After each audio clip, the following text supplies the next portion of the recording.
అర్హులైన వారందరికీ పెన్షన్లు ఇస్తామని తణుకు ఎమ్మెల్యే అరివెల్లి రాధాకృష్ణ అన్నారు. ఈ నేపథ్యంలో ఇచ్చిన మాటకు కట్టుబడి పెంచిన పెన్షన్లు సమయానికి అందజేస్తున్న ఘనత చంద్రబాబుకే దక్కుతుందన్నారు. అలాగే వికలాంగులు, వితంతువులు, వృద్ధులకు టీడీపీ ప్రభుత్వం మనోధైర్యం కల్పిస్తోందని ఎమ్మెల్యే అరివెల్లి పేర్కొన్నారు.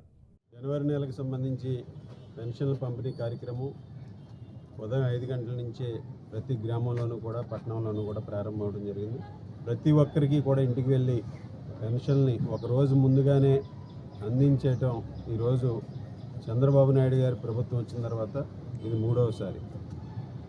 1వ తేదీ సెలవు వచ్చినప్పటికీ కూడా 31వ తేదీనే ఈరోజు పెన్షన్లు అందించడం చూస్తే ఈ ప్రభుత్వం పెన్షన్దారుల పట్ల ఉన్న చిత్తశుద్ధి ఏర్పడిందో అర్థమవుతుంది.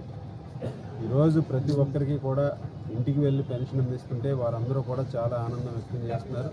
ఒక నాయకులుగా మేమందరం కూడా ప్రతి ఇంటికి వెళ్ళి వారికి పెన్షన్ అందించడం, ప్రతి వార్డులోనూ